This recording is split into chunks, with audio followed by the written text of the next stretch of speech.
En nuestra exposición se consideran hombres primitivos únicamente aquellas razas que revelan sus características primitivas como herencia biológica. Su gran antigüedad está fuera de toda duda y son arquetipos. Bajo esta consideración pertenecen también los fueguinos a los hombres primitivos, y se les incluye las escasas tribus primitivas de los indígenas de América. La etnología les atribuye una serie de características de verdadero primitivo. La mayoría de ellas se presentan en el cráneo y son visibles a simple vista, en la cabeza de un fueguino vivo. Hablemos brevemente de las que ofrecen dichos cráneos. Es natural que dichas indicaciones se refieren al tipo medio.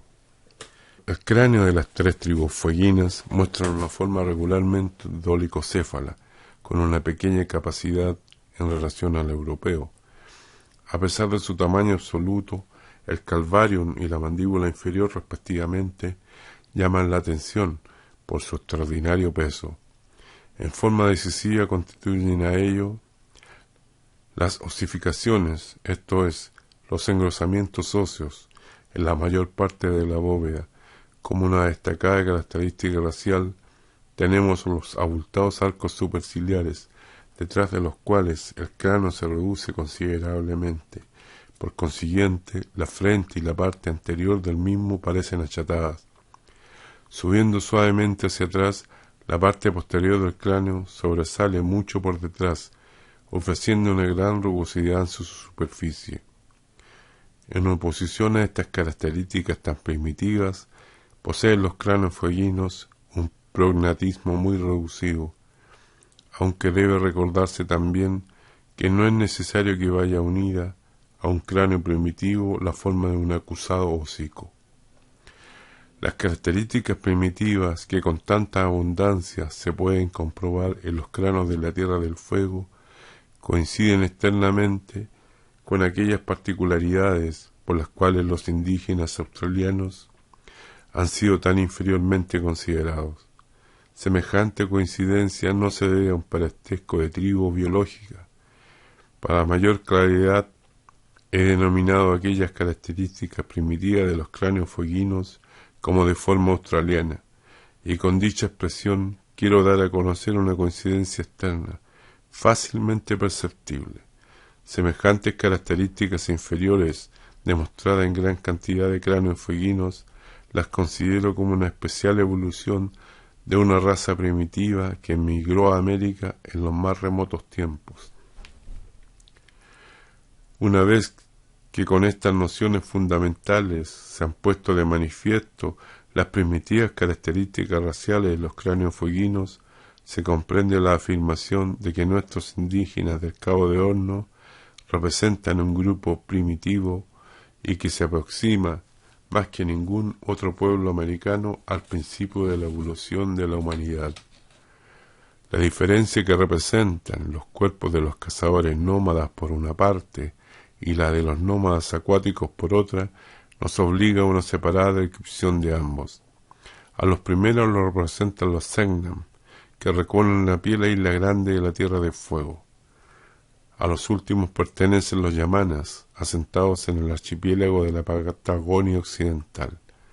Es evidente y no sin fundamento que casi todos los viajeros europeos han considerado a los dos grupos de los referidos nómadas acuáticos como feos y poco agradables, como repulsivas y horrorosas criaturas.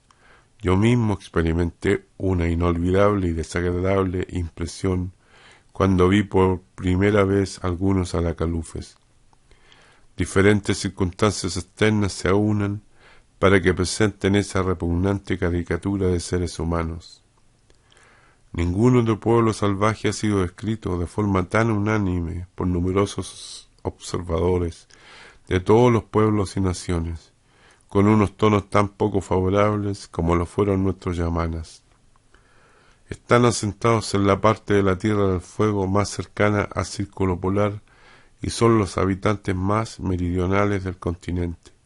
La hostil, dura y triste naturaleza en la que vive dicha tribu constituye un lúgubre y desapacible primer plano, que refleja sus tenebrosas sombras sobre aquellos hombres. Si prescinden de todas estas circunstancias, muy poco ganarían los habitantes. Resultan mucho más repulsivos cuando se ha tenido la oportunidad de mirar poco antes las magníficas estaturas, las agradables facciones y el seguro dominio en su manera de andar, gestos y ademanes de sus vecinos los Selknam. El concepto de todos los navegantes y viajeros sobre los Yamanas, desde su descubrimiento hasta nuestros días, tiene mucho de verdad y el juicio general expresa un manifiesto horror. Si se examina detenidamente dichas relaciones, se comprobará que se refiere principalmente a personas mayores. La gente joven posee indudablemente algunos rasgos físicos agradables y un poco de aseo personal produce en el más breve plazo una sorprendente transformación en su aspecto externo.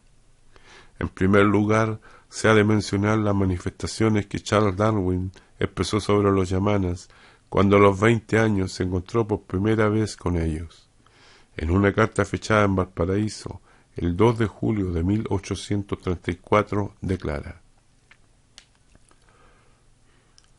entre comillas, no he visto nada en mi vida que me haya impresionado tanto como la primera visión de un salvaje. Era un fueguino desnudo, sus largos cabellos le cubrían casi por completo, su rostro estaba pintado con diversos colores, en su cara había una expresión que creo, quien no lo haya visto no se la puede figurar.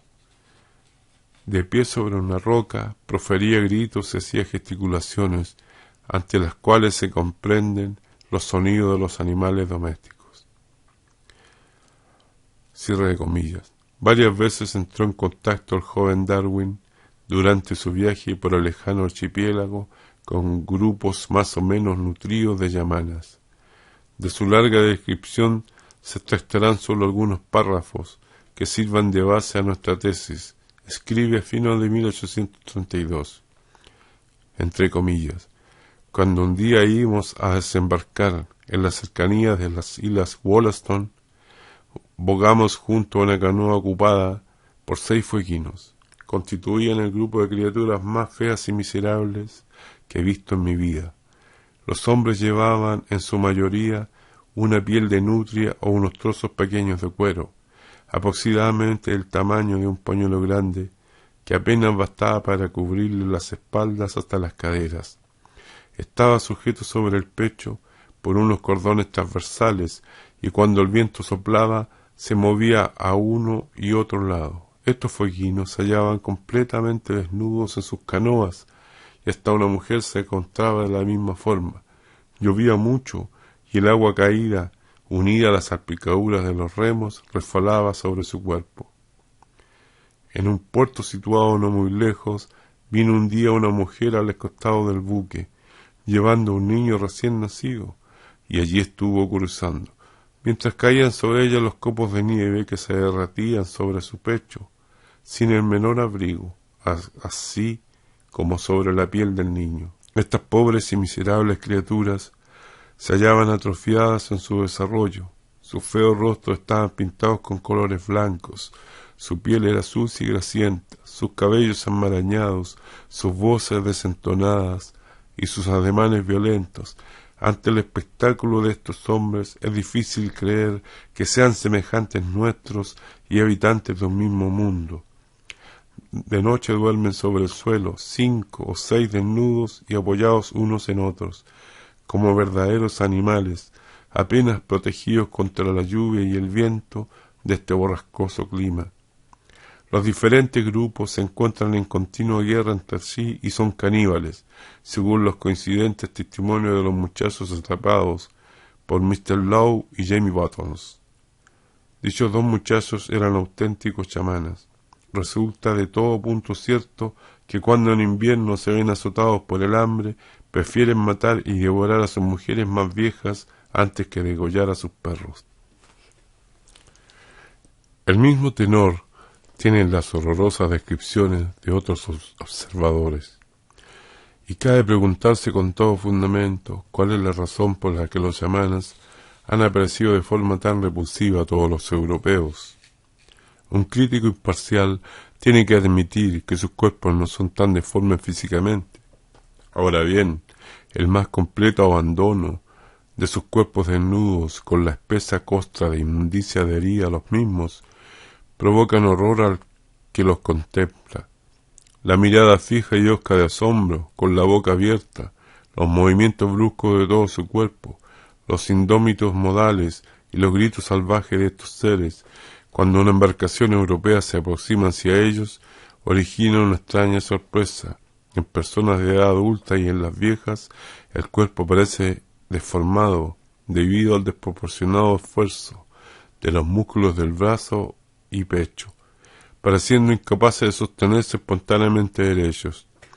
En cueros vivos salen corriendo a toda prisa en busca del visitante europeo para obtener algunos obsequios, al mismo tiempo que tiemblan de frío y cansancio, a veces llenos de gruesos pedriscos o chorreando por la fuerte y prolongada lluvia, casi ateridos de frío y castañendo fuertemente los dientes. Quien se encuentre por primera vez ante semejantes tipos en el helado y borrascoso archipiélago del Cabo de Hornos, bajo un cielo sombrío y cargado de nubes, siente profunda compasión de tan desvalidos indígenas y horror ante su lamentable estado de necesidad. Desde hace algunas decenas de años se cubren los yamanas con trozos de vestidos de procedencia europea, pero a la mayoría de ellos no les caen nada bien, pues los unen caprichosamente de la forma más ridícula, según sus cortes y colores, y claro está, no tienen la debida aplicación. Con estos sucios harapientos y hediondos vestidos que les vienen anchísimos, se presentan los hombres de forma más indecente que aquellos grupos de antes, en su desnudismo natural. Lo que he tenido que referir en cuanto a fealdad y repugnancia de los yamanas puede repetirse y aumentarse con respecto a los alacalufes del archipiélago de la Patagonia Occidental. Merece la pena volver a hablar de nuevo de las características corporales de los yamanas. Son una raza de baja estatura. Los hombres tienen por término medio una estatura de 1,60 m y las mujeres 1,48 metros. Como es corriente en las razas poco desarrolladas, predomina en ellos una singular proporción entre el desarrollo del tronco y las extremidades. Las piernas son relativamente cortas en relación a su gran tronco y los brazos resultan siempre demasiado largos en proporción al tamaño del cuerpo. Las mujeres de mediana edad, mucho más que los hombres, presentan los hombros muy vigorosos, así como en la parte superior del cuerpo. La musculatura del pecho se les desarrolla extraordinariamente. Su tronco es enormemente ancho. Estas características antropológicas deben su origen a la forma de vivir y trabajar